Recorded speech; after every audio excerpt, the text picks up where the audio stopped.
Guys, मैं आपके लिए लाया हूँ ये साइंस का क्वेश्चन फिजिक्स का है और ऑप्शन का विकल्प ही है। तो देखते हैं आप लोग कितने लोग सॉल्व कर सकते हैं। ठीक है, और जरूर इसको रीड कर लीजिएगा, पढ़ लीजिएगा। और ये बोर्ड एग्जाम से संबंधित सब क्वेश्चन है। ठीक है, कुछ भी आ सकता है। तो आपका एग्जाम नज़दीक आ गया है, 2026 का पेपर है आप लोगों का, तो है फरवरी पेपर। तो आप लोग ध्यान दीजिएगा, एक बार दो बार इसको जरूर देखिएगा। ठीक है, आपके दिमाग में बैठ जाएगा। ठीक है, तो हम बात करते हैं। देखिए, नेत्र लेंस होता है। ओके, ये दिया है, प्रत्येक प्रश्न में 4 विकल्प उत्तर दिए गए हैं, इनमें से सही विकल्प का चुनिए। सही विकल्प का ही चुनना है। ठीक है, देखते हैं कितने लोग सही करते हैं। नेत्र लेंस होता है। ओके, तो नेत्र लेंस क्या होता है? अभिसारी होता है कि अपसारी होता है कि दोनों होता है कि इनमें से कोई नहीं होता है? तो क्या होता है गाइस, बताइए। तो नेत्र लेंस होता है अभिसारी। Okay, option number A, option number A is right answer. Okay, दूसरा ऑप्शन देखिए क्या कहा है। एक स्वस्थ मानव नेत्र के लिए स्पष्ट दृष्टि की न्यूनतम दूरी है। एक स्वस्थ मानव नेत्र के लिए स्पष्ट दृष्टि की न्यूनतम दूरी कितना है? शून्य कितना हो गया? शून्य होगा, अनंत होगा कि 25 सेंटीमीटर होगा कि 25 मीटर होगा? ठीक है, तो इसका हो जाएगा कितना? 25 centimetre. Option number C is right answer. Option number C, C मतलब Chennai, Chennai is right answer. Okay, next question देखेंगे, ये राइट आंसर। ओके, स्वस्थ आंख के लिए दूरबीन होता है। देखते हैं, स्वस्थ आंख के लिए दूरबीन होता है। ऑप्शन क्वेश्चन नंबर तीसरा है, स्वस्थ नेत्र के लिए या स्वस्थ आंख के लिए दूरबीन होता है 25 सेंटीमीटर पर होता है, या 50 सेंटीमीटर पर होता है, ठीक है, या 100 सेंटीमीटर पर होता है, या अनंत पर होता है? ठीक है, तो स्वस्थ यदि आपका आंख रहेगा, उसका दूरबीन अनंत होगा। Okay, option number D is right answer. Option number D is right answer. देखिए, ये question Uttar Pradesh board exam में आया। देखिए 2019 और 15, 22 और भी आए हैं। ठीक है, ये 20, 21 और 2023 में भी पूछा था ये क्वेश्चन। ठीक है, 25 में भी आया था और उम्मीद है सब आता जाएगा क्वेश्चन, आप लोग जरूर रीड करिएगा। नेक्स्ट क्वेश्चन नंबर 4, एक लेंस की फोकस दूरी 20 सेंटीमीटर है, उसकी क्षमता होगी, उसकी क्षमता कितने हो जाएगी? एक फोकस दूरी 20 सेंटीमीटर का। हम क्षमता की बात करते हैं तो क्षमता हम देखते हैं कैसे निकालते हैं। तो हमारा क्षमता होता है यहाँ पर, ठीक है, तो हम लिखते हैं P बराबर होता है नहीं, P बराबर होता है 100 बटे क्या होता है F। ओके, 100 बटे क्या होता है F। सेंटीमीटर में ना तो 100 बटे F लिखेंगे, मीटर में तो 1/F लिखते ना, तो ये 100 बटे हो जाएगा। F का मान दिया कितना, यानी कि 20 सेंटीमीटर, 20 पंजे 100, तो फोकस दूरी कितना हो जाएगा? 5 डायोमीटर। फोकस दूरी कितना हो जाएगा? 5 डायोमीटर। ओके, पांचवा क्वेश्चन नंबर दिया है, मनुष्य के स्वस्थ नेत्र के प्रतिबिंब बनता है कहाँ पर बनता है भाई? रेटिना पर बनता है कि रेटिना से आगे बनता है कि रेटिना के पीछे बनता है कि अनंत पर बनता है? तो कहाँ बनता है? रेटिना पर बनता है। Option number A is right answer. Okay, question number 6, मानव नेत्र द्वारा किसी वस्तु का प्रतिबिंब बनता है। मानव नेत्र द्वारा किसी वस्तु का प्रतिबिंब कहाँ पर बनता है? कार्निया पर बनता है, आइरिस पर बनता है, ठीक है, कि पुतली पर बनता है, कि रेटिना पर बनता है? तो कहाँ पर बनता है मानव नेत्र द्वारा किसी भी वस्तु का प्रतिबिंब कहाँ बनता है? Retina. Option number D is right answer.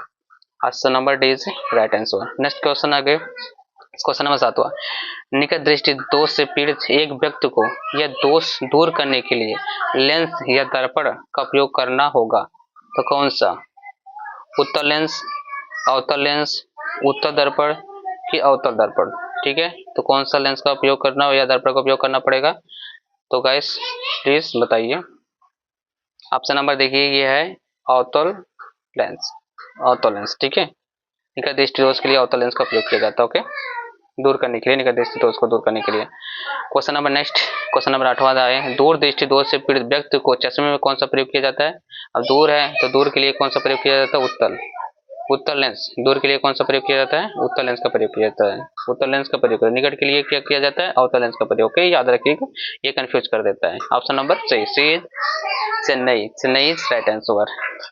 Next question दिया है, दूर दृष्टि दोष के निवारण के प्रयोग किया जाता है। दूर दृष्टि दोष के निवारण के लिए प्रयोग क्या किया जाता है भाई? तो एक निश्चित फोकस दूरी का अवतल लेंस प्रयोग किया जाता है, एक निश्चित दूरी का उत्तल लेंस का प्रयोग किया जाता है, एक किसी भी फोकस दूरी का उत्तल लेंस का प्रयोग किया जाता है, किसी भी फोकस दूरी का अवतल लेंस प्रयोग किया। दूर दृष्टि निवारण के लिए पहली बात तो अवतल लेंस का प्रयोग किया नहीं जाएगा, ऑप्शन नंबर ये तो गलत है और आउटर लेंस गलत है। ये निश्चित फोकस दूरी होना चाहिए, किसी भी फोकस दूरी नहीं, ये निश्चित होना चाहिए। ऑप्शन नंबर क्या है? B, B is right answer. ठीक है, B for Bombay, Bombay is right answer. Okay, question number 10 है, दूरदृष्टि दोष के कारण प्रतिबिंब बनता है। दूरदृष्टि दोष के कारण प्रतिबिंब कहाँ पर बनता है? रेटिना पर बनता है कि रेटिना से आगे बनता है, रेटिना से इससे पीछे बनता है कि कहीं नहीं बनता है? ठीक है, ऑप्शन नंबर क्या है? ये सी इज राइट आंसर।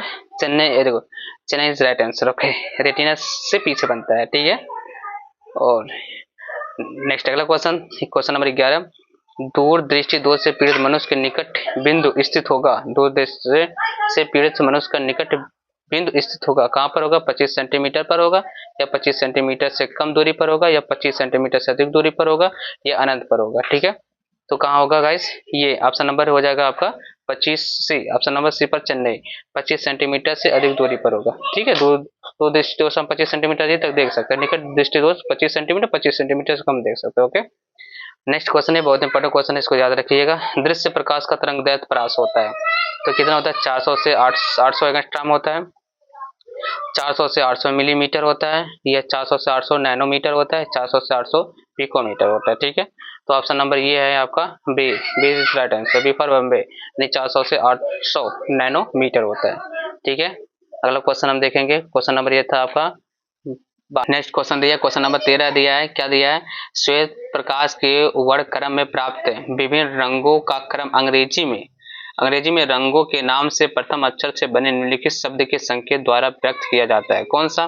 अब देखेंगे विविग्योर का, जिसका स्पेलिंग पता रहेगा वो तो ठीक लगा ही लेगा। देखो देखते हैं, चेक करते हैं। ऑप्शन नंबर ए दिया है VIVGYOR, विविग्योर लग रहा है ना कुछ ठीक? देखिए ये दिया है विविजोर दिया है, गलत आंसर है। उसके बाद दिया विवि गोर, ये भी गलत है। ठीक है, ऑप्शन नंबर वाइवो, ये भी आंसर गलत। ओके, ऑप्शन ठीक कौन सा लग रहा है? सही कौन सा? Option number A, option number A is right answer. ठीक है, क्वेश्चन नंबर 14, दोपहर के समय सूर्य श्वेत प्रतीत होता है क्योंकि उस समय प्रकाश का प्रकीर्णन न्यूनतम होता है। ठीक है, श्वेत प्रकाश के सभी वर्णों का प्रकीर्णन हो जाता है, नीले रंग का प्रकीर्णन सर्वाधिक होता है, लाल वर्ण का प्रकीर्णन सर्वाधिक होता है। ठीक है, दोपहर के समय सूर्य श्वेत प्रकाश प्रतीत होता है क्योंकि प्रकाश का प्रकीर्णन न्यूनतम होता है, उस समय प्रकाश का प्रकीर्णन यानी फैलाव बहुत कम हो जाता है, इस वजह से वो श्वेत हो जाता है। ठीक है, option number A, option number A is right answer, option number A is right answer. ठीक है, नेक्स्ट क्वेश्चन दिया है, क्वेश्चन नंबर 15, जब श्वेत प्रकाश की किरण प्रिज्म से गुजरता है तो किस रंग की किरण के लिए सर्वाधिक विचलन होता है? किस रंग की किरण के सबसे अधिक विचलन होता है? लाल रंग के विचलन सबसे अधिक होता है, कि पीले रंग का विचलन सबसे अधिक होता है, कि बैंगनी रंग के विचलन सबसे अधिक होता है, या हरे रंग के विचलन सबसे अधिक होता है? सबसे आपको पता होगा किस रंग का फैलाव सबसे अधिक होता है, वो होता है option number A, option number A, लाल रंग का परिक्रमण सबसे अधिक होता है। सॉरी दिया है, जब श्वेत प्रकाश की किरण प्रिज्म से गुजरती है तो किस रंग की किरण के लिए सबसे अधिक विचलन होता है? किस रंग की किरण के लिए सबसे अधिक किरण सबसे अधिक होता है? बैंगनी रंग का किरण विचलन सबसे अधिक होता है। सॉरी, ये बैंगनी रंग का विचलन सबसे अधिक होता है क्योंकि फैलता बहुत ज्यादा। लाल रंग का, ठीक है, विचलन सबसे अधिक होता है। क्वेश्चन नंबर 16 दिया है, जब श्वेत प्रकाश कांच के प्रिज्म से गुजरता है तो प्रिज्म के आधार की ओर अधिकतम जो कि प्रकाश की किरण का रंग होता है। जब श्वेत प्रकाश कांच के प्रिज्म से गुजरता है तो प्रिज्म के आधार की ओर अधिकतम झुकी प्रकाश की किरण का रंग होता है। कैसा होता है भाई? नीला होता है, कि लाल होता है, हरा होता है, बैगनी होता है? ठीक है, कैसा होता है? ये बैगनी होता है। ओके, ये बैगनी होता है। Option number D, D for Dalai. ठीक है, नेक्स्ट क्वेश्चन दिया 17, कांच का अपवर्तनांक न्यूनतम होता है। कांच का अपवर्तनांक न्यूनतम होता है किसमें? बैंगनी रंग के लिए होता है, कि पीले रंग के लिए होता है, कि हरे रंग के लिए होता है, कि लाल रंग के लिए होता है? ठीक है, किस रंग के लिए होता है? ऑप्शन नंबर देखो, कांच का अपवर्तनांक न्यूनतम होता है लाल रंग के लिए। ठीक है, लाल रंग के लिए। ठीक है, 18, क्वेश्चन नंबर 18 है, कांच का अपवर्तनांक अधिकतम होता है। अब अधिकतम किसमें होता है? लाल रंग के लिए होता है, कि पीले रंग के लिए होता है?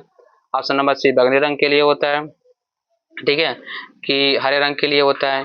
तो 18, क्वेश्चन नंबर 18 क्या है? ये बैंगनी रंग के लिए, option number C, C is right answer. ठीक है, नेक्स्ट क्वेश्चन दिया है प्रकाश का वह गुण जिसके कारण आसमान नीला दिखाई देता है। किसके कारण आसमान नीला दिखाई देता है? परिवर्तन के कारण, अपवर्तन के कारण, या प्रकीर्णन के कारण, या वर्ण विक्षेपण के कारण। तो 19 नंबर है, तो बताइए किस ऑप्शन नंबर कौन सा सही है? ऑप्शन नंबर कौन सा सही है? ऑप्शन नंबर सी, प्रकीर्णन के द्वारा। ठीक है। क्वेश्चन नंबर है क्या 20, चंद्रमा से देखने पर आकाश दिखाई देता है, कैसा दिखाई देता है? बैगनी दिखाई देता है, नीला दिखाई देता है, कि काला दिखाई देता है, कि सफेद दिखाई देता है? तो ऑप्शन नंबर सी है, तो ये काला दिखाई देता है। ठीक है। तो क्वेश्चन नंबर क्या है नेक्स्ट है, किस प्रकाश के लिए रंग का प्रकीर्णन सबसे कम होता है? किसका प्रकीर्णन सबसे कम होता है? किस बैगनी रंग के लिए, कि नीला रंग के लिए, पीला रंग के लिए, कि लाल रंग के लिए? लाल रंग के लिए क्या होता है? प्रकीर्णन सबसे कम होता है। ठीक है। बैगनी के लिए सबसे अधिक होता है। क्वेश्चन नंबर 22 दिया है, निम्नलिखित सही कथन है। कौन सा कथन सही है? निकट दृष्टि वाला व्यक्ति दूर की वस्तुओं को स्पष्ट देख सकता है। ठीक है। दूर दृष्टि वाला व्यक्ति निकट की वस्तुएं स्पष्ट देख सकता है, गलत है। दूर दृष्टि वाला दूर की वस्तुएं स्पष्ट, निकट दृष्टि दोष वाला व्यक्ति पास की वस्तुओं को स्पष्ट देख सकता है। ठीक है। और दूर दृष्टि वाला व्यक्ति दूर की वस्तुओं को स्पष्ट नहीं देख सकता है। तो ऑप्शन नंबर ये देख रही है, सी आप सही लग रहा है, सी सही रहा। निकट दृष्टि दोष वाला व्यक्ति पास की वस्तुओं को स्पष्ट देख सकता है। Option number C is right answer. Thank for watching my video. और आप लोगों को वीडियो यदि अच्छा लगे तो लाइक, सब्सक्राइब और शेयर जरूर करिएगा, फॉलो जरूर कर दीजिएगा, और प्लीज सपोर्ट करिएगा जरूर। ठीक है। आपके बोर्ड एग्जाम के संबंधित में सभी में क्वेश्चन फटाफट में लाऊंगा, जो बोर्ड एग्जाम में वेरी इंपॉर्टेंट क्वेश्चन रहता है आने वाले हैं 2026 में। तो आप लोग तैयार रहिएगा, मेरे वीडियो को देखते रहिएगा।